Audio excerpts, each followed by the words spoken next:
Welcome to only IAS. स्वागत है आप सभी लोगों का प्रीलिम बूस्टर न्यूज डिस्कशन में। आज है 1 नवंबर 2021। तो आइए देख लेते हैं कि ऐसे कौन से इंपॉर्टेंट आर्टिकल्स हैं जो आज हम कवर करने वाले हैं। इसके पहले जानकारी है प्रारंभ 3 के बारे में।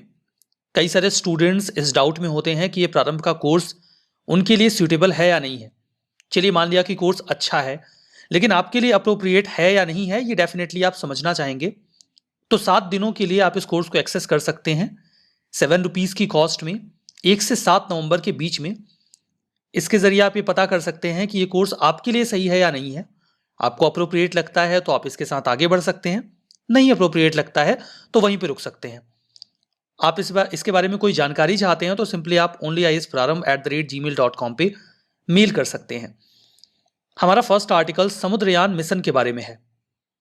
हम यूनिवर्स में अलग अलग तरीके के एक्सप्लोरेशंस करते हैं, स्पेस में जाने की तैयारी करते हैं। ये अपने आप में बहुत चैलेंजिंग होता है, लेकिन ऐसा नहीं है कि समंदर की गहराई में जाना बहुत आसान है।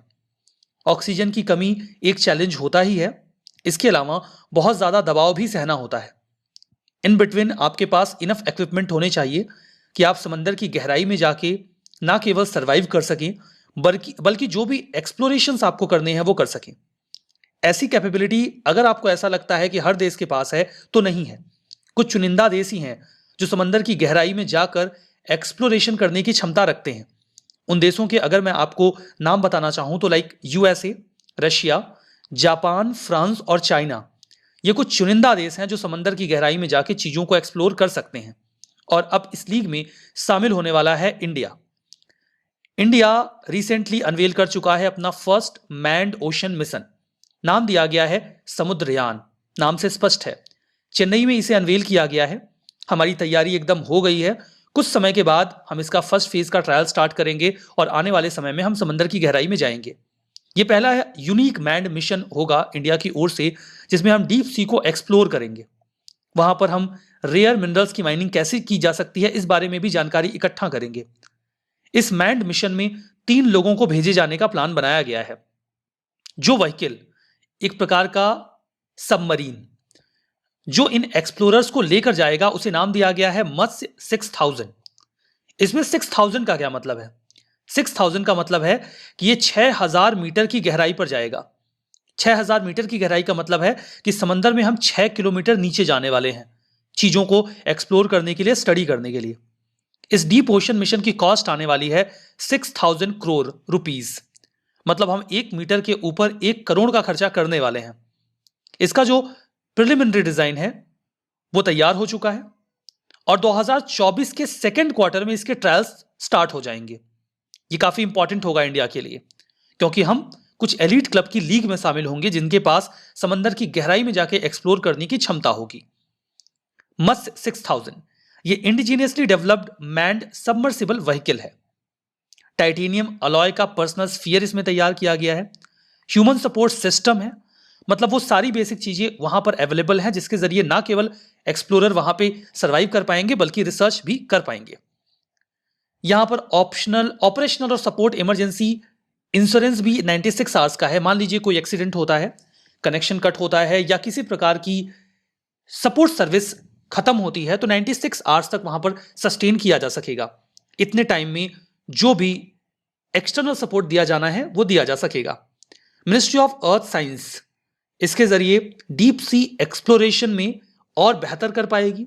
इसके जरिए हम gas hydrates, polymetallic manganese modules, hydrothermal sulphides, cobalt crust, इनके बारे में अच्छी जानकारी इकट्ठा कर पाएंगे जो यूजुअली हमें 1000 से 5500 मीटर की गहराई में मिलते हैं। पॉलीमेटेलिक नोड्यूल्स एक्चुअली में मैग्नीज के नोड्यूल्स होते हैं जो समंदर की गहराई में बिखरे होते हैं। वेरियस मेटल्स वहां पे मिलते हैं। उन्हें एक्सप्लोर करने के लिए हमें हाईटेक की रिक्वायरमेंट होती है। अगर हम उसे एक्सप्लोर कर पाते हैं तो हमारी मिनरल्स की, मेटल्स की काफी नीड पूरी हो जाती है। हमारा नेक्स्ट आर्टिकल मनरेगा के बारे में है। मनरेगा, इसके बारे में एक खराब न्यूज है। खराब न्यूज यह है कि अभी तो हमारा फाइनेंशियल ईयर कंप्लीट भी नहीं हुआ है, हम आधे रास्ते में ही हैं और मनरेगा के लिए सरकार की ओर से जो फंड अलोकेट किया गया था वो पूरी तरीके से खत्म हो गया। यह सेंट्रल गवर्नमेंट की फ्लैगशिप रूरल एम्प्लॉयमेंट स्कीम है जिसमें हर व्यक्ति को 100 दिनों का काम गारंटी किया जाता है। डिमांड ड्रिवन स्कीम है, मतलब अगर कोई व्यक्ति कहता है कि मुझे काम चाहिए तो 15 दिनों के भीतर उसे काम मिलना चाहिए मनरेगा के तहत। देखिए 2020 का जो बजट आया था उसमें सरकार ने काफी बढ़िया एलोकेशन किया था। कोविड का पेंडेमिक आया था, लॉकडाउन्स लगे थे, तो सरकार को पता था कई सारे लोग अपने काम छोड़कर गांवों में गए हैं, उन्हें काम की जरूरत होगी, तो सरकार ने 1.1 लाख करोड़ का एलोकेशन किया था, जो अभी तक का सबसे बड़ा एलोकेशन है। लेकिन इस बार का एलोकेशन काफी कम रहा, 73 या 76,000 के अप्रॉक्स एलोकेशन रहा। वैसे भी ये नंबर्स इतने इंपॉर्टेंट नहीं है, बट कम था एलोकेशन। सरकार का ये कहना था कि अब लोगों के पास अल्टरनेट जॉब है, जबकि ऐसा नहीं था। हमने देखा कि सेकेंड वेव आई और उसके दौरान भी लोग परेशान रहे। मनरेगा की डिमांड ज्यादा है रूरल एरिया में, लेकिन एलोकेशन कम था, इसीलिए जो स्टेट्स थे वो आउट ऑफ फंड हो गए। सवाल पूछा गया कि अब क्या हो गया, क्या जो रूरल एरिया में मनरेगा वर्कर्स हैं उनको काम नहीं मिलेगा? तो एक ऑफिशियल ने यह बताया कि नहीं, काम तो रहेगा लेकिन पेमेंट डिले होगी। देखिए पेमेंट डिले होने का कारण यह है कि जो विंटर सेशन है वो अगले महीने लगेगा, तो अगर सप्लीमेंट्री एलोकेशन किया भी जाना है तो उसमें समय लगेगा। तो अभी कैसे पैसा पे करेंगे? तो यह होगा कि काम करेंगे वर्कर्स लेकिन पैसा नहीं मिल पाएगा। हालांकि एक अल्टरनेट यह हो सकता है कि राज्य अपने फंड में से तब तक जो भी वर्कर्स का पेमेंट है वो कर दें, और जब वापस से सेंट्रल गवर्नमेंट एलोकेशन करेगी तो जो उन्होंने पैसे पे किए हैं वो वापस से ले लें। मुझे लगता है कि यही करना चाहिए, इसके बजाय कि हम वर्कर्स को उनकी पेमेंट देने से रोकें। सरकार को, स्टेट गवर्नमेंट को यहां पे आगे आना चाहिए और उन्हें पेमेंट कर देनी चाहिए, और जब सेंट्रल गवर्नमेंट का डिसबर्समेंट हो तो वो उसमें से अपना पैसा ले लें। तो national rural employment guarantee act 2005 में आया था, जिसके तहत ये स्कीम लॉन्च हुई थी। 2010 में नरेगा का नाम बदल के मनरेगा कर दिया गया। ये भारत के सभी डिस्ट्रिक्ट्स को कवर करता है, सिर्फ ऐसे डिस्ट्रिक्ट को छोड़कर जहां पर 100% अर्बन पॉपुलेशन है। ये उम्मीद की जाती है कि मनरेगा के वर्क में इन्वॉल्व नहीं होंगे। Ministry of rural development state government के साथ एसोसिएट होकर इस स्कीम के इंप्लीमेंटेशन को मॉनिटर करते हैं। ध्यान दीजिएगा कि ये डिमांड ड्रिवन स्कीम है। इसका मतलब ये नहीं कि सरकार वर्क ऑर्गेनाइज करवाएगी फिर सबसे कहेगी आओ मनरेगा में काम करो, नहीं। किसी व्यक्ति को तब काम दिया जाएगा जब वो काम मांगेगा। सेंट्रल गवर्नमेंट के कुछ ऑफिशियल्स ने यह भी आरोप लगाया कि स्टेट्स आर्टिफिशियली इसे सप्लाई ड्रिवन स्कीम बना रहे हैं, मतलब वो वर्क्स ऑर्गेनाइज करते हैं और लोगों से कहते हैं आकर काम करो, जबकि ऐसा नहीं है। मनरेगा में काम तब दिया जाता है जब कोई व्यक्ति काम मांगता है, और ये कंपल्शन है। जिसने काम मांगा है उसे विदिन 15 डेज काम मिलेगा, नहीं तो उसे अनएम्प्लॉयमेंट अलाउंस मिलेगा। वेजेस भी 15 दिनों के भीतर दिए जाने चाहिए। अगर ऐसा नहीं होता है तो पर डे के बेसिस पे 0.05% का कंपनसेशन देना होगा। तो वेजेस डिले ना हो, यही ज्यादा सही होगा। मिनिमम 1/3 वर्कर्स वुमेन होनी चाहिए ताकि वुमेन एम्पावरमेंट को भी बढ़ावा मिले through MNREGA. Minimum wages act of 1948 के तहत ही कंडक्ट किए जाएंगे, वही वेज दिया जाएगा जो स्टेट में एग्रीकल्चरल लेबरर्स को दिया जाता है। ग्राम सभा सोशल ऑडिट करेगी कि काम बढ़िया से चल रहा है कि नहीं। सेंट्रल और स्टेट गवर्नमेंट स्कीम की फंडिंग को शेयर करते हैं आपस में। तो यहां पर देखिए, वैसे तो मनरेगा में बहुत सारे लूप होल्स हैं, कई सारे ऐसे वर्कर्स रजिस्टर कर दिए जाते हैं जो काम कर ही नहीं रहे हैं, काफी मैनिपुलेशन होता है। खैर ये काम तो सरकार का है कि वो देखें कि ऐसे मैनिपुलेशंस ना हो, बढ़िया से ऑडिट वगैरह करें, लेकिन फंड्स का अलोकेशन ऑन टाइम हो जाना चाहिए। हमारा next article national formulary of India के बारे में है। इंडियन फार्माकोपिया कमीशन ने, जो कि ministry of health and family welfare के तहत आते हैं, उन्होंने नेशनल फॉर्मुलरी को, इसका जो 6th एडिशन है, उसे अभी हाल ही में लॉन्च किया। अब भला ये है क्या? आसान भाषा में कहूं तो एक किताब है नेशनल फॉर्मुलरी। कैसी किताब है? एक ऐसी किताब है जिसमें यह बताया गया है कि कौन सी दवाई कब और कैसे दी जानी चाहिए, ताकि लोगों को गलत दवाई ना दी जाए, गलत तरीके से ना दी जाए। फॉर्मुलरी कोई भी ऐसा डॉक्यूमेंट होता है जिसे एक ऑफिशियल बॉडी पब्लिश करती है, ऐसा नहीं कि किसी ने भी बना दिया। तो जैसे कि इसे इंडियन फार्माकोपिया कमीशन ने बनाया है और पब्लिश किया है, मींस कि ऑफिशियली इसे पब्लिश किया गया। ये मेडिसिन के रैशनल यूज को प्रमोट करता है, काइंड ऑफ गाइडिंग डॉक्यूमेंट है, जिसमें सभी क्लिनिशियंस, हेल्थ केयर प्रोफेशनल्स के लिए गाइडलाइंस हैं कि आप कैसे पेशेंट्स को दवाइयां दें। फर्दर 2021 का जो NFI है, यानी कि नेशनल फॉर्मुलरी ऑफ इंडिया, इसमें do not miss the critical and do not overload, इस प्रिंसिपल पे वर्क किया गया है कि जो भी क्रिटिकल केयर है उस पर ध्यान दिया जाए और आवश्यकता से अधिक दवाइयां ना दी जाएं, जो रिक्वायर्ड है वही दी जाएं। प्रॉपर एपेंडाइसिस, चैप्टर्स और ड्रग मोनोग्राफ्स दिए गए हैं, क्या कैसे यूज होना है। नेशनल हेल्थ प्रोग्राम और national list of essential medicine के संज्ञान में अलाइन करके इस डॉक्यूमेंट को तैयार किया गया है। इंडियन फार्माकोपिया कमीशन की बात करते हैं। ऑटोनॉमस इंस्टीट्यूशन है, ministry of health and family welfare के तहत काम करता है। मिनिस्ट्रीज कई बार यूपीएससी पूछती है, तो ध्यान रखिएगा। ये दवाइयों के स्टैंडर्ड्स, उनकी आइडेंटिटी, प्योरिटी, स्ट्रेंथ सब डिसाइड करते हैं कि कैसे उनका इस्तेमाल ह्यूमन बींग्स के लिए या एनिमल्स के लिए किया जा सकता है। ऑफिशियल डॉक्यूमेंट है। मेडिसिन की क्वालिटी को इंप्रूव करने के लिए पब्लिश किया जाता है। जेनरिक मेडिसिन के रैशनल यूज को ये प्रमोट करते हैं। जेनरिक मेडिसिन ऐसी होती है मेडिसिन जो ब्रांडेड मेडिसिन जैसी ही होती हैं, लेकिन उन्हें थोड़ा सस्ता बनाया जाता है, उनका वर्क लगभग वही होता है, तो ये ज्यादा यूज करने के लिए अफोर्डेबल होती हैं। हमारा नेक्स्ट आर्टिकल कैग के बारे में है। फुल फॉर्म है controller and auditor general of India. CAG जो इंडिया के हैं और ऑडिटर जनरल ऑफ मालदीव्स ने अभी एक MOU साइन किया है, मेमोरेंडम ऑफ अंडरस्टैंडिंग, कि हम पब्लिक फाइनेंस में जो ऑडिट प्रोसेस है उसमें आपस में कोऑपरेट करेंगे और इसे और स्ट्रेंथन करेंगे। बढ़िया है, दो देशों के विभाग आपस में कोऑपरेट कर रहे हैं। बात करते हैं इंडिया के कैग के बारे में। ये Indian audit and account department के हेड होते हैं कैग। इन्हें गार्जियन ऑफ पब्लिक पर्स भी कहा जाता है। पब्लिक पर्स का मतलब यह है हमारा पैसा। हम पैसा टैक्स के रूप में सरकार को देते हैं, सरकार उस पैसे को खर्च करती है। इन अप्रोप्रिएट तरीके से खर्च ना करे, ये देखने की जिम्मेदारी कैग की है। ये कॉन्स्टिट्यूशन को अपहोल्ड करते हैं, पार्लियामेंट के लॉ को फॉलो करते हैं। फाइनेंशियल एडमिनिस्ट्रेशन में संविधान में जो बातें की गई हैं, जैसे खर्च करने का तरीका बताया गया है, जो पैसा जिस मद में खर्च होना है वही खर्च हो, अलग तरीके से खर्च ना किया जाए। इंडिया के कॉन्स्टिट्यूशन के चैप्टर 5 के पार्ट 5 में, मतलब पार्ट 5 के चैप्टर 5 में सीधे सीधे कहूं तो कैग का जिक्र है। आर्टिकल 148 से 151 के बीच में कैग के बारे में जानकारी इंडियन कॉन्स्टिट्यूशन में मिलती है। इनका अपॉइंटमेंट और टर्म क्या है? प्रेसिडेंट ऑफ इंडिया इन्हें अपॉइंट करते हैं by the warrant under his hand and seal. By the warrant under his hand and seal का क्या मतलब होता है? देखिए, प्रेसिडेंट के नाम पर कई सारे अपॉइंटमेंट होते हैं, लेकिन हर अपॉइंटिंग डॉक्यूमेंट पे प्रेसिडेंट खुद साइन नहीं करते या प्रेसिडेंट के ऑफिस की सील नहीं होती। उनकी ओर से सचिव वो अपॉइंटमेंट करते हैं। कुछ बहुत ही सिग्निफिकेंट पोस्ट होते हैं जो प्रेसिडेंट डायरेक्टली अपॉइंट करते हैं under his hand and seal. वहां पर प्रेसिडेंट का साइन होता है और उनकी ऑफिशियल सील लगाई जाती है। तो जो भी appointment by a warrant under his hand and seal हो, आप समझ जाइए कि ये ऑफिस बहुत ज्यादा इंपॉर्टेंट है। इससे पता चलता है कि कैग का ऑफिस बहुत इंपॉर्टेंट है। ये 6 सालों के लिए अपने पद पे बने रहते हैं या फिर 65 साल की उम्र तक, जो भी पहले खत्म हो जाए।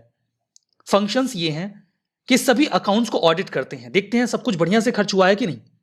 जैसे कंसोलिडेटेड फंड ऑफ इंडिया जो सेंटर का है और जो कंसोलिडेटेड फंड है स्टेट्स का, उसमें भी ये ऑडिट करते हैं। जो भी expenditure contingency fund of India और public account fund of India state का है और सेंटर का है, यहां पे इंडिया बोल दिया तो सेंटर का हो गया, बाकी स्टेट में भी ऐसा फंड होता है तो उसको भी ऑडिट करते हैं। Trading, manufacturing, profit loss account, balance sheet, कोई भी ऐसा डिपार्टमेंट जो सेंट्रल गवर्नमेंट या स्टेट गवर्नमेंट का है, उनके अकाउंट से चेक करते हैं। कैग किसी भी ऐसे डिपार्टमेंट के रिसीट एंड एक्सपेंडिचर को ऑडिट कर सकता है जिन्हें सेंट्रल या स्टेट गवर्नमेंट से पैसा मिलता है या उनके रेवेन्यू से वो वर्क कर रहे हैं। कोई भी गवर्नमेंट कॉर्पोरेशन बॉडी, उसे भी ऑडिट करते हैं। इन्हें guide, friend and philosopher of public account committee भी कहा जाता है। पब्लिक अकाउंट कमेटी पार्लियामेंट में होती है। पार्लियामेंट भी यही देखती है कि सारा पैसा सही तरीके से खर्च हो, इनअप्रोप्रिएट ना हो यूज। लेकिन उन्हें सारी जानकारी मिल नहीं पाती है ना, तो सारी जानकारी मिलेगी कैसे? क्योंकि बहुत एक्सटेंसिवली वर्क नहीं कर पाते। तो बहुत एक्सटेंसिवली जो वर्क करता है वो कैग करता है। तो कैग पब्लिक अकाउंट कमेटी को फाइनेंशियल मैटर्स में असिस्ट कर देता है। इसीलिए कैग को PAC का गाइड, फ्रेंड एंड फिलोसोफर कहा जाता है। रिपोर्ट की बात करें तो ये अपनी रिपोर्ट सेंटर में प्रेसिडेंट को और राज्यों में गवर्नर को देते हैं। प्रेसिडेंट लेटर ऑन इस रिपोर्ट को पार्लियामेंट में रखते हैं और गवर्नर इसे रखवाते हैं स्टेट लेजिस्लेचर में। ये 3 ऑडिट रिपोर्ट पब्लिश करते हैं प्रेसिडेंट के लिए। Audit report on appropriation account, audit report on finance account and audit report on public undertaking. I hope ये टॉपिक आपको समझ में आ गया। हमारा next article pneumococcal conjugate vaccine के बारे में है। गवर्नमेंट ने न्यूमोकोकल 13 वैलेंट कॉन्जुगेट वैक्सीन को यूनिवर्सल इम्यूनाइजेशन प्रोग्राम में शामिल कर लिया है एज पार्ट ऑफ आजादी का Amrit Mahotsav. Pneumococcal conjugate vaccine ये न्यूमोकोकल डिसीज को प्रिवेंट करने के लिए इस्तेमाल की जाती है। अब भला ये न्यूमोकोकल डिसीज का क्या मतलब हुआ? न्यूमोकोकल डिसीज कोई भी ऐसी डिसीज होती है जो न्यूमोकोकल बैक्टीरिया से फैलती है या न्यूमोकोकल बैक्टीरिया उसे कॉज करता है। इसमें कई तरीके की इलनेस हो सकती है, मेजरली न्यूमोनिया। नाम से लग रहा होगा न्यूमोकोकल, न्यूमोनिया। तो न्यूमोकोकल बैक्टीरियाज लंग्स में इंफेक्शन कॉज करते हैं, फर्दर न्यूमोनिया भी कॉज करते हैं। न्यूमोनिया डेथ का एक लीडिंग कॉज है इंडिया में 5 साल से कम उम्र के बच्चों के लिए। इंडिया में लगभग 16% बच्चों की डेथ न्यूमोनिया की वजह से हो जाती है। यूनिवर्सल इम्यूनाइजेशन प्रोग्राम सरकार ने लॉन्च किया 1985 में, ताकि हम इम्यून सिस्टम डेवलप कर सकें, वेरियस वैक्सीन्स के जरिए लोगों की जान बचाई जा सके। यहां पर 12 वैक्सीन्स इस्तेमाल की जाती हैं फ्री ऑफ कॉस्ट, ताकि डिसीज को प्रिवेंट किया जा सके अंडर यूआईपी। नेशनल लेवल पे तो 10 डिसीज को कंट्रोल किया जाता है नेशनल इम्यूनाइजेशन प्रोग्राम के तहत। वो है diphtheria, pertussis, tetanus, polio, measles, rubella, childhood tuberculosis, rotavirus, diarrhoea, hepatitis B, और यहां पर है meningitis and pneumonia caused by haemophilus influenza type B. ये 10 डिसीज यहां कवर होती हैं। फर्दर जहां पर भी रिक्वायर्ड हो वहां पर 2 डिसीज के लिए काम किया जाता है, दैट इज न्यूमोकोकल निमोनिया और जापानीज इंसेफेलाइटिस। तो अभी न्यूमोकोकल कंजुगेट वैक्सीन को तो नेशनल लेवल पे एक्सपेंड कर दिया गया, लेकिन जापानीज इंसेफेलाइटिस की वैक्सीन केवल वहीं पर इस्तेमाल की जा रही है जहां पर यह बीमारी बहुत ज्यादा फैल रही है। हमारा next article long range bomb के बारे में है। हाल ही में डीआरडीओ और इंडियन एयरफोर्स ने ज्वाइंटली फ्लाइट टेस्ट किया है लॉन्ग रेंज बॉम्ब का। इस बॉम्ब को हमने जो फाइटर जेट्स हैं उनसे गिराकर टेस्ट किया कि बढ़िया काम कर रहे हैं कि नहीं। इसे डेवलप किया गया है डीआरडीओ की एक लेबोरेटरी के द्वारा। नाम है रिसर्च सेंटर इमारत, इमारात कह लीजिए, IMERAT इसकी स्पेलिंग है। हैदराबाद में सिचुएटेड है। लॉन्ग रेंज बॉम्ब इंडिया का पहला इंडिजीनियसली डेवलप्ड गाइडेड बॉम्ब है। आप इसे गाइड करके टारगेटेड एरिया पे हिट कर सकते हैं। लैंड बेस्ड टारगेट को, जो बंकर वगैरह किसी ने बना रखा है, तो आप गिरा के उसे डिस्ट्रॉय कर लीजिए। इसकी रेंज 100 किलोमीटर की है। इसके पहले तक हम इजरायली लेजर गाइडेड बॉम्ब से इस्तेमाल करते रहे हैं। अब हमारे पास अपना खुद का बॉम्ब होगा 100 किलोमीटर की रेंज वाला विद एक्यूरेसी, तो बढ़िया काम करेंगे हम। ठीक है, तो आपने ये भी समझ लिया। चलिए आइए रिवीजन करते हैं। मत्स्य 6000 indigenously developed manned submersible vehicle है, बिल्कुल सही जवाब है, ट्रू है। MNREGA ministry of labour and employment state government के साथ मिलकर इसके इंप्लीमेंटेशन को मॉनिटर करते हैं, बिल्कुल गलत है। यहां पे ministry of labour and employment नहीं है, मिनिस्ट्री ऑफ रूरल डेवलपमेंट है। मिनिस्ट्रीज ध्यान दीजिएगा, यूपीएससी पूछती है, तो इसको बिल्कुल ध्यान से रखिएगा। ये तो ये गलत हो गया। कैग इन्हें प्रेसिडेंट ऑफ इंडिया अपॉइंट करते हैं, 6 सालों का ऑफिस होता है, बिल्कुल सही है। नेशनल फॉर्मुलरी ऑफ इंडिया, इसे नीति आयोग ने पब्लिश किया है। ये देखिए बिल्कुल ही गलत है। हमने देखा था कि इसे पब्लिश किया गया है इंडियन फार्माकोपिया कमीशन के द्वारा, यानी कि आईपीसी के द्वारा, तो इस लिहाज से ये वाला गलत हो गया। लॉन्ग रेंज बॉम्ब ये 1000 किलोमीटर की रेंज रखता है। अब ये तो देखिए लॉजिकली भी गलत है ना, मतलब 1000 किलोमीटर थोड़ी आप बॉम्ब मार दोगे, क्या दिल्ली से मुंबई फेंक दोगे क्या? मुंबई वैसे 1400-1500 किलोमीटर है, बट 1000 किलोमीटर की रेंज बहुत ज़्यादा है। 100 किलोमीटर इसकी रेंज है, तो ये वाला भी गलत हो गया। तो आज का सेशन यहीं पे समाप्त होता है। पीडीएफ मिल जाएगी ओनली एस के टेलीग्राम चैनल पे, वहां से इसे आप डाउनलोड करके रिवाइज करिएगा। आज के सेशन में फिर मैं आपको यहीं पे धन्यवाद बोल देता हूँ। बहुत बहुत धन्यवाद।